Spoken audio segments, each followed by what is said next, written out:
Next is Dr. Fauzia Khan.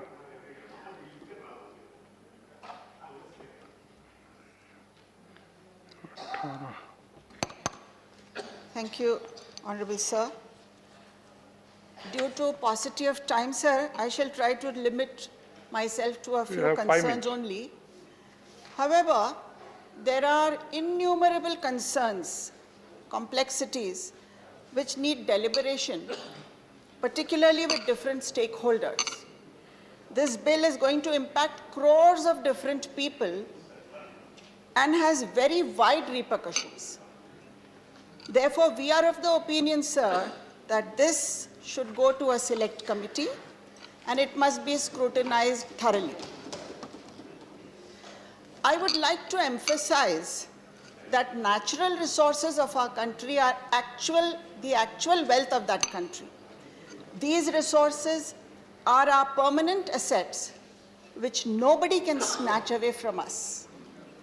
No demonetization can make them valueless in a minute, or no entity can carry it away, unless, of course, we ourselves sell them off to outsiders. Sir, you are aware that 235 million metric tons of coal was imported last year, out of which 100 million tons was the non-substitutable cooking coal. That is a very large quantity, sir. And this alone has cost us 1.5 lakh crore rupees, sir. This is a lot of money, especially in these trying times. Sir, and while new thermal plants have been banned, and the existing thermal plants like the BHEL have been asked to function at a much lower capacity, where has this large amount of coal been used, I wonder? Sir, don't you think we are, as a nation, must move towards renewable sources of energy at a more faster pace? However, sir, this is the fourth consecutive amendment to this bill, fourth time. Why is the government indecisive regarding this? Why this piecemeal approach? Why are we coming again and again? The bill, of course, liberates the captive mines and permits the end users to sell up the 50% of their resource in the open market at an additional premium paid to the government, which was earlier restricted. This will surely allow the end users to sell their second and third grade mining produce and avoid heaping of materials and causing environmental hazards. But, sir, will this not open the doors for privatization to exploit the allotment system and get larger mines allotted than their capacity?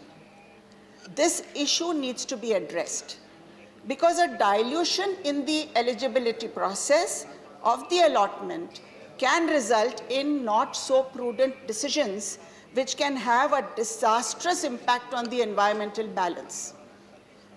The bill also lacks in addressing the environmental hazards caused by the process of mining itself. For instance, several forests and national sanctuaries may be adversely affected. It does not address the transportation involved, especially in the transportation of coal and other minerals.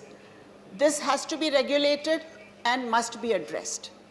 Sir, we must be very careful while exposing our valuable natural resources to the FDI, and the security concerns relating to them must be deliberated and addressed. We must not land ourselves in state-center conflicts that take us nowhere and again make us take legal recourse.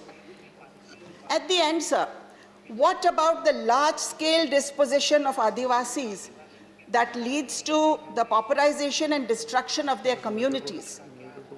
This bill would impact both the environment as well as the tribal culture. A third-party monitoring mechanism. Monitoring is very important. A third-party monitoring mechanism must be brought in for the monitoring of the transfer of licenses from the old lessee to the new. All this, sir, is a complex process, and it would be very much advisable to take this to a select committee so that all the complexities can be studied at length. Thank you, sir. Thank you, Dr. Sri Sanjay Singh.